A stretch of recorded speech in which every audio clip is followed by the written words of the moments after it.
Yes, you're good. Loud and All clear. right, good. All right, so I'm going to share something here.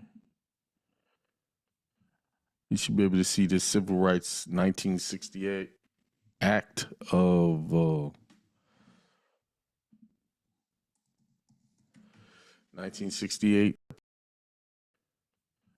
You should be able to see the Civil Rights 1968 Act of 1968. A breakdown of that. Can everybody see that pretty good? Yep. All right, good. All right, so the addition to what I taught a couple of months ago is this. I did it. I went through all of the Civil Rights Act. You in? Oh, he said he's in. Hang on. All right, cool. Let me just make sure. No, we still missing a few people. One person now.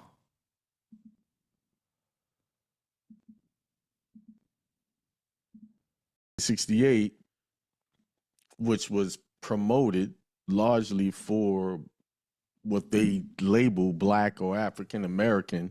At that time, they wasn't using African American. They were using Black, Negro, colored, and things like that.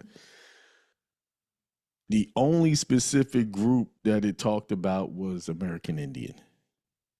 That's it. So all of these acts that the 1968 Civil Rights Act that they claimed was for your rights or for Black people's rights, it wasn't that at all. Now, that had some general things in there that, okay, you can't discriminate on race, color, and things like that. But the only specific group they ever talked about, and I'll give you the timeline here.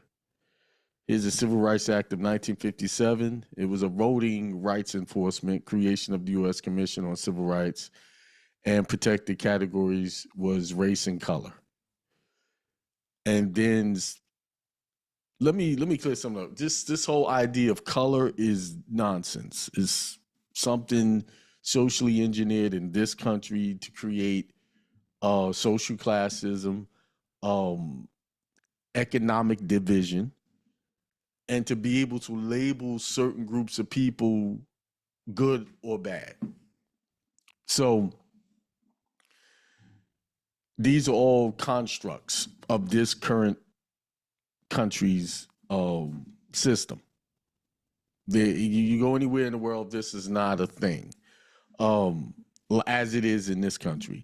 Specific ethnic or racial groups named, there was no specific ethnic groups named in the 1957 Civil Rights Act. It just uses general classifications. Then the Civil Rights Act of 1960 just was talking more about strengthening voting protections, federal inspection of voter registration, things like that. No specific ethnic groups were mentioned there. 1964, purpose was for landmark civil rights law, public accommodations, employment, education, federally assisted programs. Protected categories used across titles was race, color, religion, sex, national origin. But no specific ethnic group was mentioned in that one as well. And then in 1968, Public Law 9284, this act has two separate civil rights components, and this is where precision matters. Title 7, Fair Housing, codified at 42 USC 3601 to 3619. These are all the protected categories, same as the other ones. The explicit statutory language was 42 USC section 3607 B1, nor does this subchapter apply to land held by an Indian tribe. So specific ethnic group expressly mentioned was Indians, Indian tribes. So if you go down to Title 2, Indian Civil Rights Act of 1968, codified as 25 USC section 1301 to 1303, explicit definitions, 25 USC 1302-2, Indian tribe means any tribe, band, or other group of Indians subject to the jurisdiction of the United States. Specific ethnic group expressly mentioned Indians. This title applies civil rights protections with Indian tribal governments, confirms Congress viewed Indians as a distinct people with political and legal status. Civil Rights Act of 1991 purpose amended employment discrimination law, expanded remedies and jury trial rights, protected categories used, same as the other ones. So this was the 1991. So the only Civil Rights Act that specifically named the group was in 1968, and that was the time of Martin Luther King, and this was passed after he was assassinated. So what does that say? What is this? I'm not gonna explain it just now, but I want you guys. What do you think that they're trying to say here? Somebody trying to get in? Anybody, whoever wants to speak up.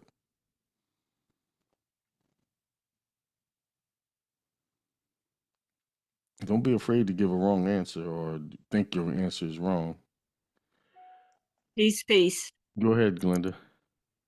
I think what was happening at that time, they were acknowledging the fact that we were the indigenous people of this land, and we did not have the knowledge to understand that we were, because we thought the Indians were a red race of people, not us. Mm-hmm. So they came up with a lot of treaties for the Indians or the American Indians, right? And most of them was never kept. They all went back on these ingredients. Somebody's in the waiting room. Hang on. There we go. So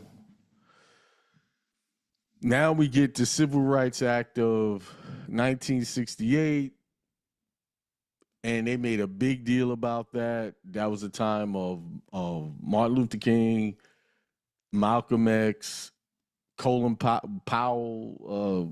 I don't know if I'm saying his name right. But it was a Powell. Somebody correct me what his first name was. And many others. It was Adam Clayton Powell. That's it. Adam Clayton Powell. That was a reverend. He was the one who really pushed for that and made a big deal about it, along with others, but he was at the forefront of that.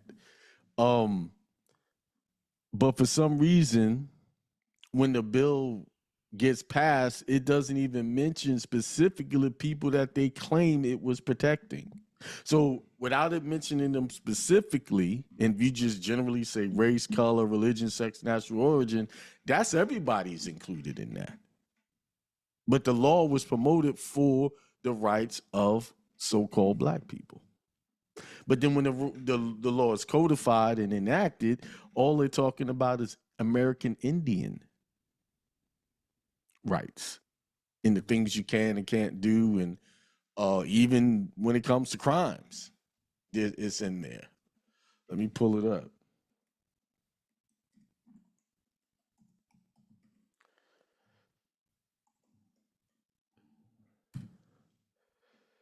Because you have to go through something to accomplish something. Say it again. You have to go through something to accomplish something.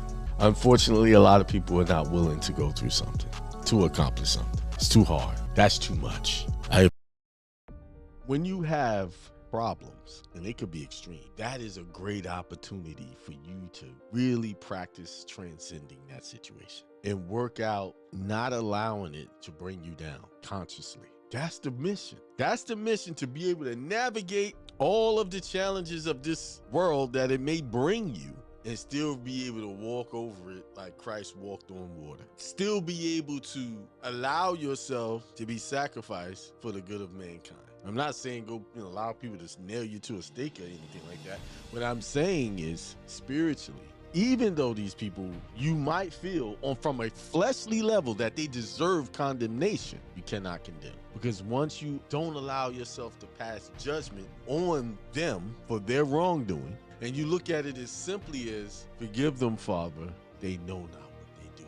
And honestly, so people are so indoctrinated into the opposer mindset, into the devil mindset, that what they do, although it may be wrong to some and most people, they really don't see it as wrong. They really can't see it because their mind is so clouded in that vibration that in that world they feel justified. You just so happen to be a casualty of their ignorance to their true divinity.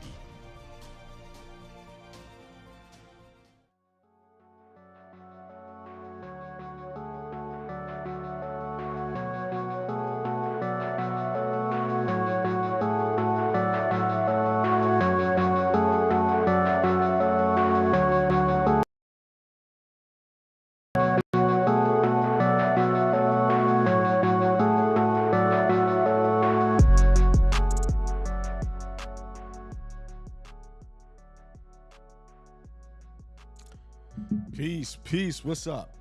It is March the 1st, 2 months down of the 2026 year.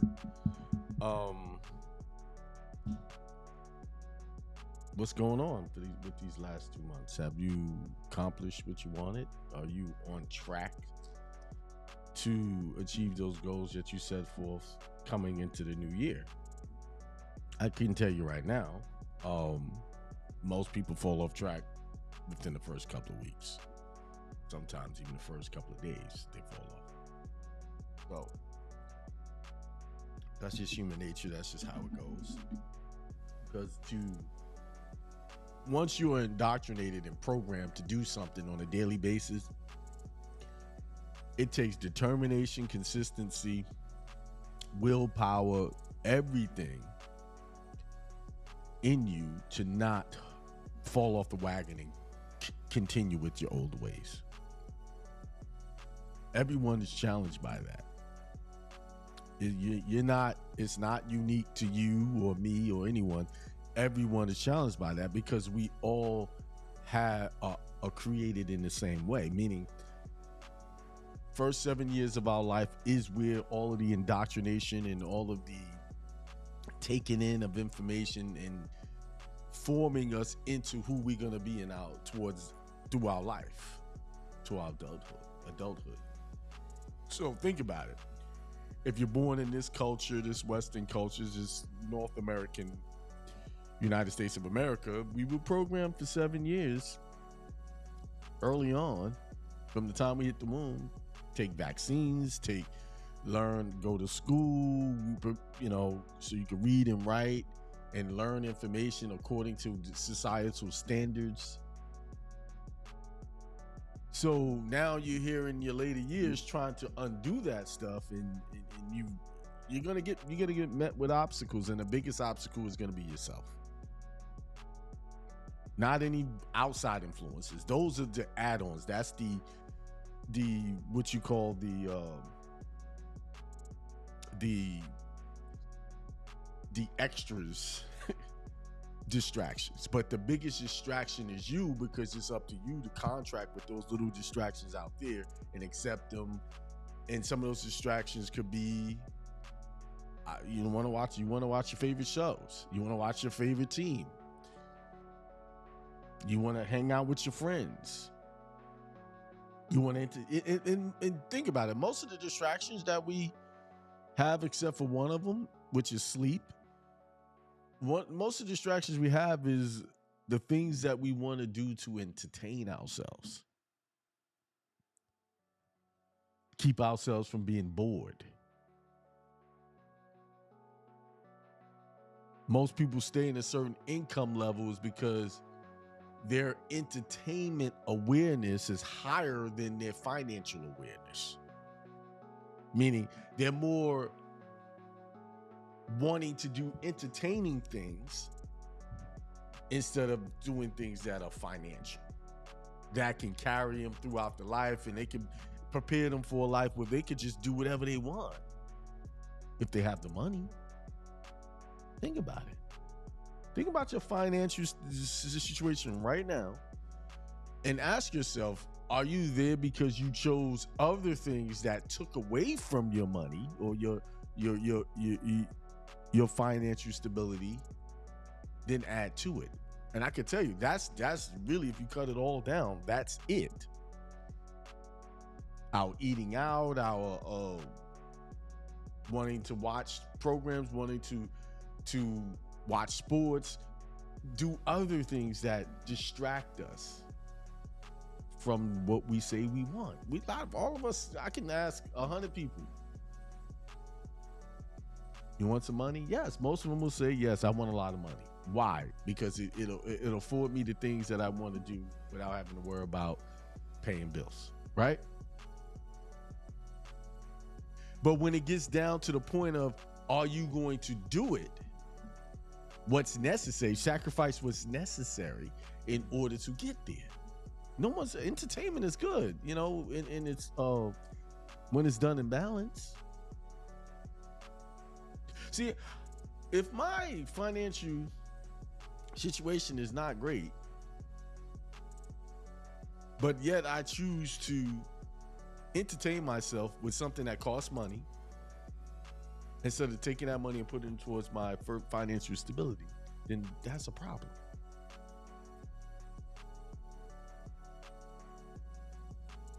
That's a big problem.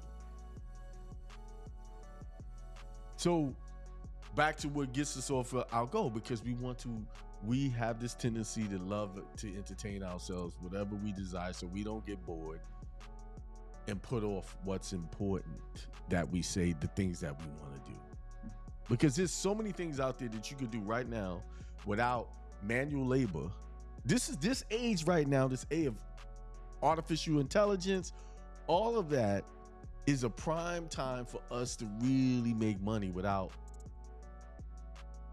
using our manual labor, our bodies, and just the mind.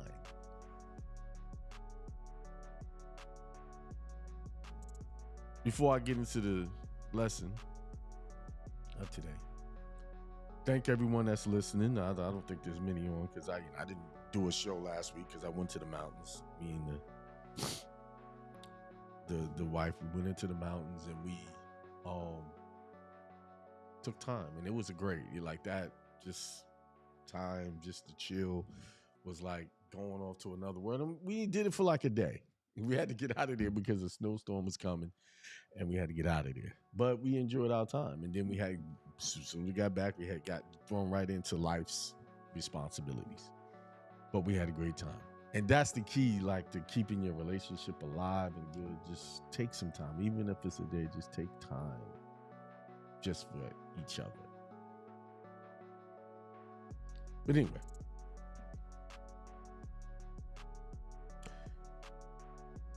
so I started off talking about goals and why we don't accomplish them, and also what it has to do with. It also has to do with the immaterial and the material. Immaterial, as I'm going to define it today, we're talking about spirituality, spiritual rather than physical. And there's scriptures that support this. Like there's scriptures that support this, what I'm talking about. It says in John 4:24, God is spirit, and they that worship him must worship him in spirit and in truth. So you must worship him in the immaterial, meaning consciously thinking of God, and in truth, be truthful. When you're praying, are you truthful? Oh yeah, you'll tell the truth about somebody else and what they did and what they didn't do. I noticed one thing when I was in church that I became aware of when it came to church and confessionals and coming up to the altar. Most people who came up to that altar always came with a confession about someone else hurting them and what someone did to them. And I learned real fast to be careful with people like that. Because if someone is always coming to the altar and they're the victim, and they're always the one who's being treated wrong, that tells me they only see things one way. And that probably has a lot to do with the doctrine of how churches teach. You know, they talk about the devil is always happy. devil's coming. Watch out for the devil. They talk about the devil so much in church, they don't, they very rarely talk about God. How the devil could get you, how to dissonate the devil. It's never is that person was the devil or being the devil. Because if I'm talking about, like today, I'm talking about the immaterial versus the material.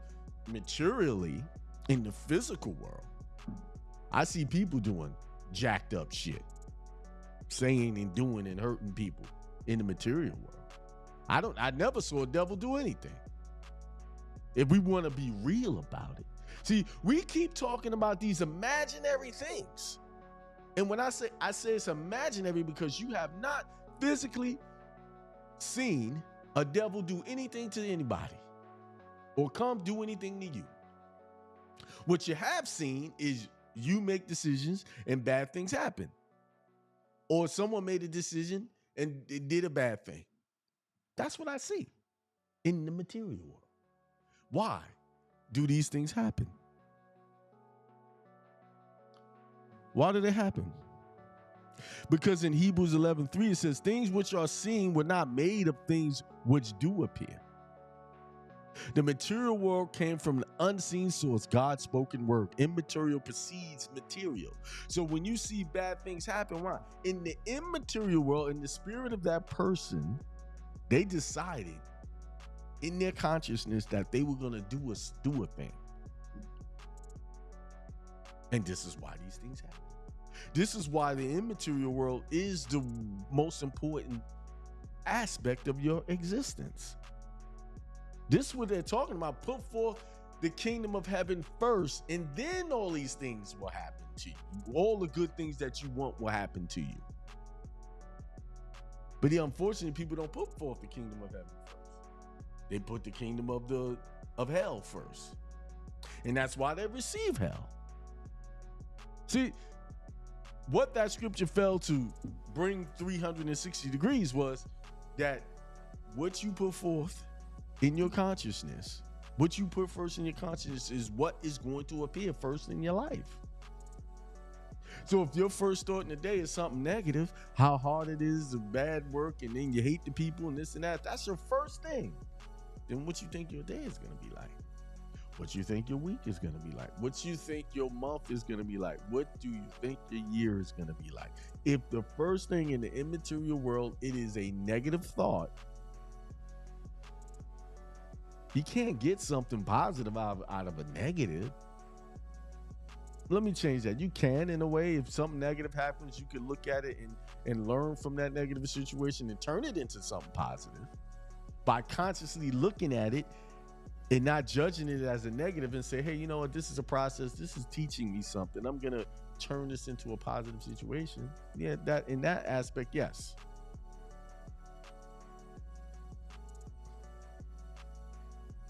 Everything you see, everything in front of you right now is a result of an immaterial thing, a thought.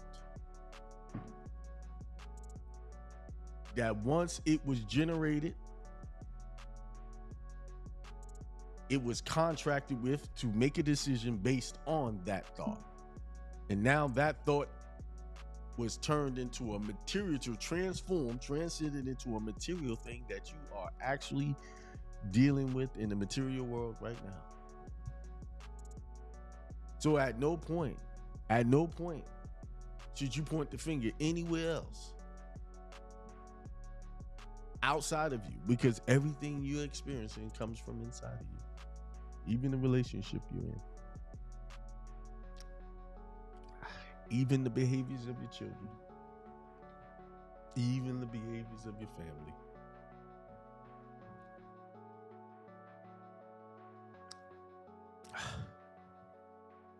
There was a time when I used to get disappointed with family and how much they support me or don't. Then I realized something. It's not their fault. And it's not their job to support me. They weren't put here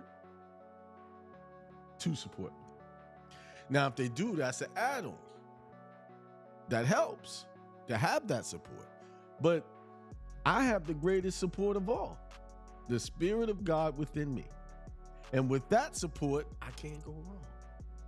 Everybody else's support is temporary. Reason why it's temporary, because they got things they're dealing with.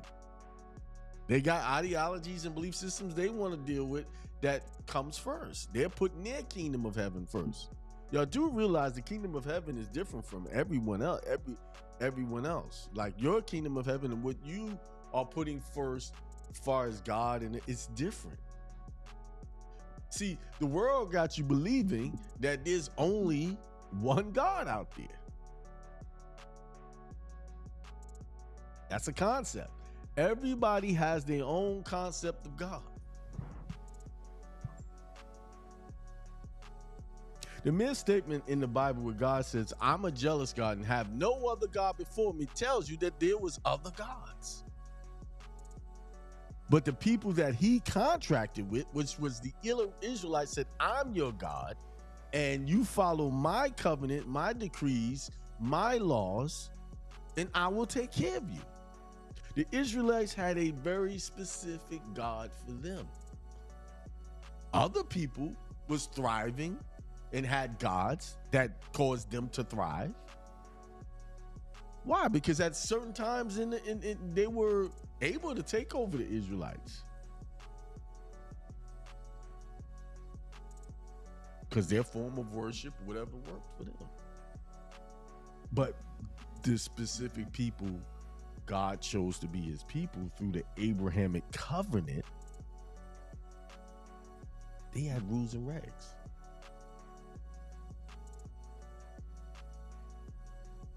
So, back to the immaterial and the material. Immaterial.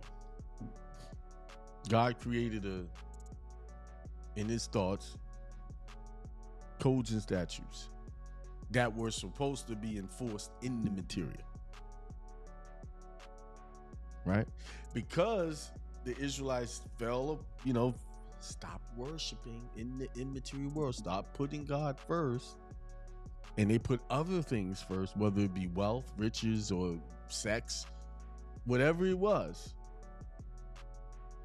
they lost out. Now bring that back today. That's the same situation that's happened all over the world. When we don't put or honor the covenants in the codes of our ancestors in our dynamic of people, and I'm speaking specifically to blacks, African Americans, how they describe us today, which really you're the American Indian. When you get back to that immaterial thing and consciously accept who you are in your mind, you will go back to benefiting from that Abrahamic covenant.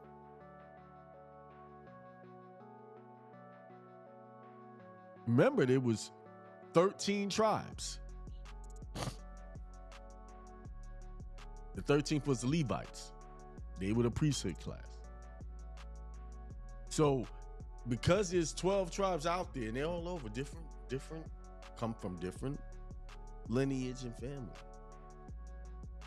scattered and spread amongst the planet, renamed, reclassified, gentrification by paper.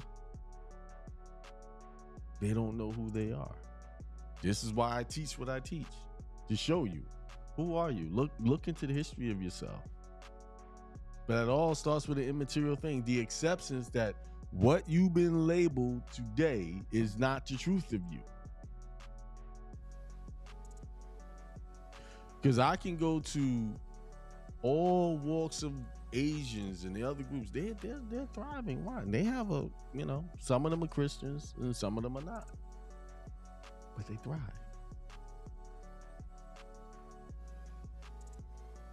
Because immaterially, they have accepted who they are, and they say, okay, this is who I am, and this is how we're going to live, and this is how our community is going to live. And all that spreads out. They did a number on us. Consciously, they did. That's why we find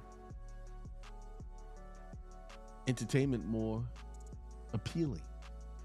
Why? Because it's an escape from the truth of your existence, that you living in existence, in an enslaved existence, mentally enslaved, because you believe that the only thing you can accept is their public education system, their politics, their religions. And what has it done for you? Their leaders that they allow to lead you. What has it done for you? Because in the immaterial world, you have accepted that consciously, those contracts, that this may help you.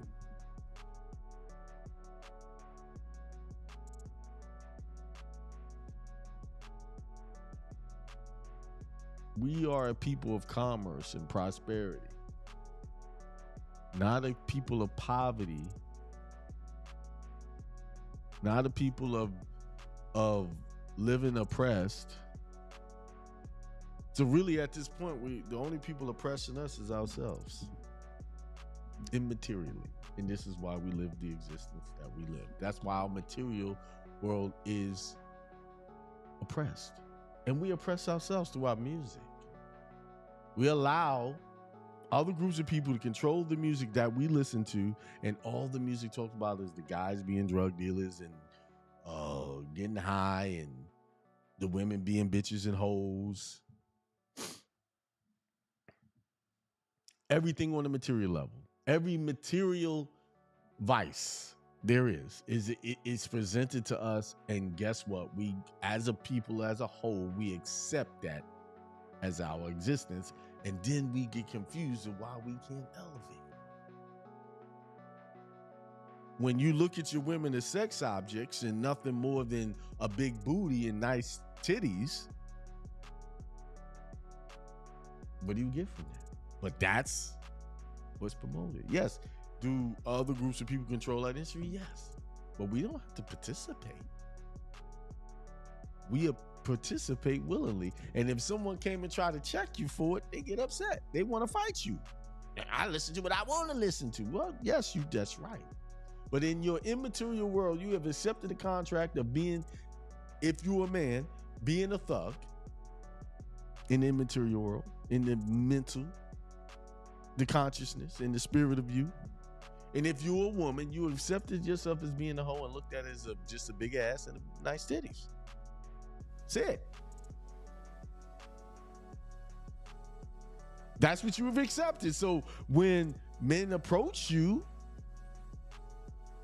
in that manner, you can't get upset.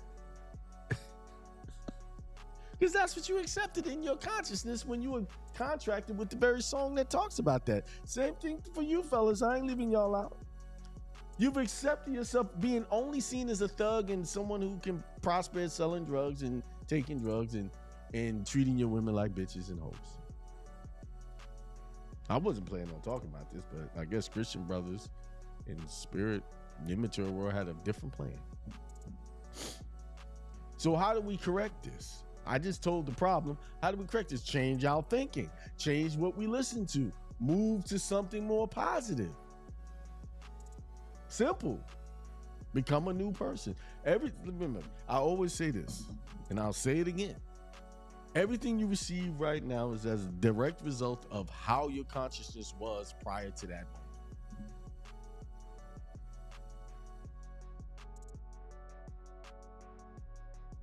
Okay?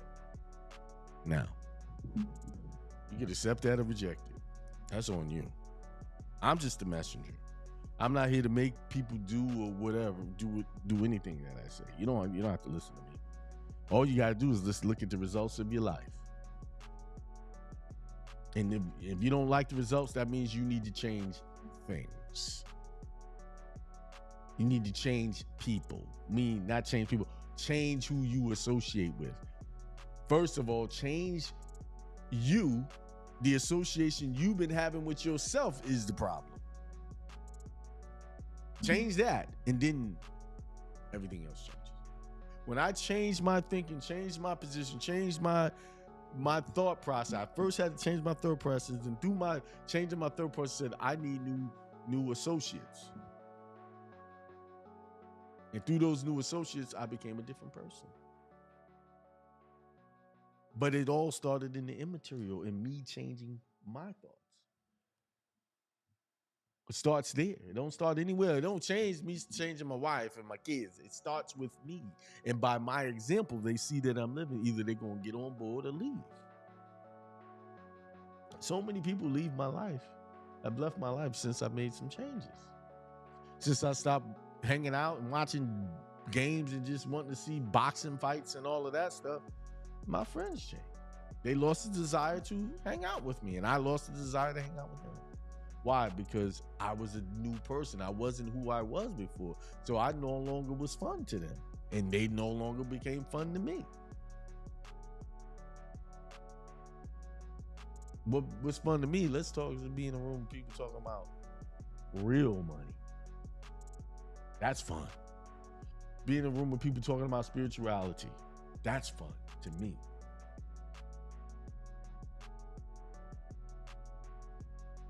See, the scripture, the road to destruction is broad and spacious. Everybody's doing that. And it's easy to find.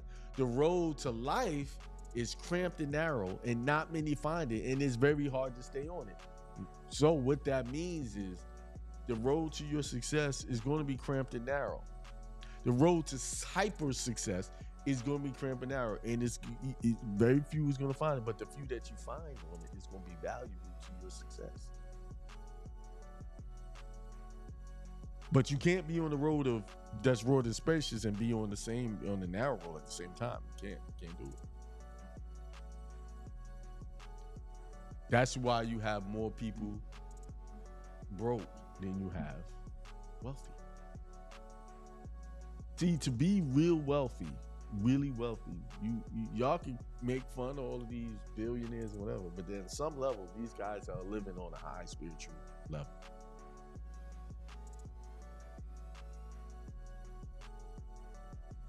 But see, that's why the poor always condemn the rich or try to find fault with the rich, because they, instead of trying to figure out what it is to get them to that level, they'd rather tear down.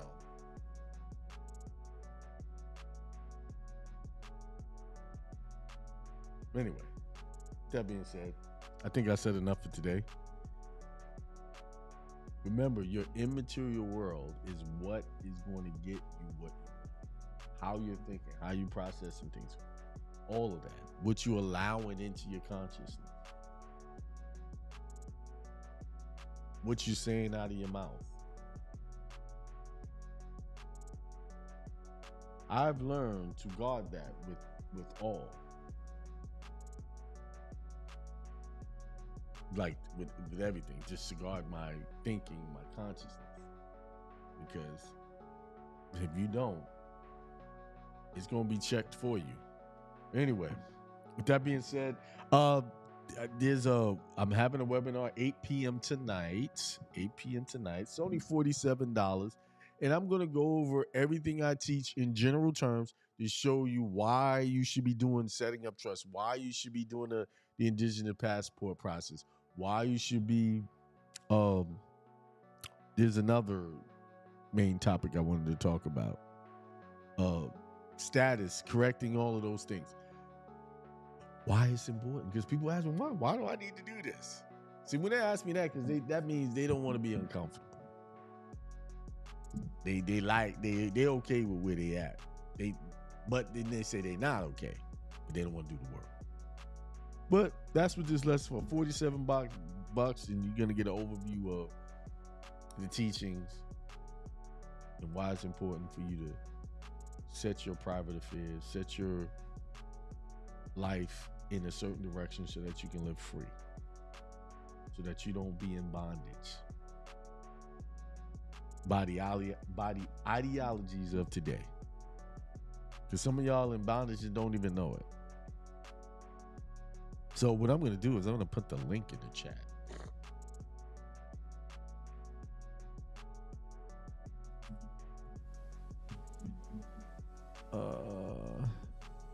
$47. It ain't gonna, listen, This is I don't do. Y'all know I don't do webinars and shit. Y'all know this. Because my information is valuable. But I'm doing one because I get a lot of people asking questions, new people. There's the link in the chat. I'm going to send another email out. If you're not on my email list, go to akemail.com, akemail.net. Get on the email list so that you can get these broadcasts. As you know, Tuesday, I still do the Truth Tuesday show. I didn't do one this Tuesday. You know, this year is starting off interesting. I'm getting a lot of things done. And then there's Wednesday Q&A. Wednesday Q&A, meaning you get on and ask any question you want. You don't have to be part of my premium membership group. But if you do want to join the premium ministry, premium group, it's on school.com. And I'm going to put the link to that in the chat so that y'all could have that. And that's where you pay the $39 a month, $39.99 a month, and you get name change, passport process. That it's the older one. It's not the indigenous process. And things like that. And you get and also on top of that, I am preparing a seminar. I just been led today that the first seminar probably will be in Texas, most likely. I planned on North Carolina and stuff, but it just wasn't going in that direction. You know me, I follow the spirit. So to this morning, Texas, I'm gonna make some phone calls and start arranging that. All right. So now I know that will help a lot of you people because I know I have a lot of listeners out in that area in Texas. And I haven't done a seminar in Texas probably almost close to 8 years, now that I think about it. So it's time for me to hit. I'm going to hit up Texas for sure. So hopefully that will be in April sometime. March, April, end of March, April, because we're already in March. Well, I will be doing that seminar in Texas. So that just hit me tonight or this morning when I woke up. Hey, you should do a seminar in Texas. The immaterial world always creates the material. And I'm going to follow that. So I'm going to make some phone calls and make it happen. So be ready to be amazed by the teachings. All right. But anyway, with that being said, peace, prosperity, extreme wealth to everyone. I mean it. Extreme. But you have to see it for yourself. You have to know you can do that. All right. Peace. And I'm out.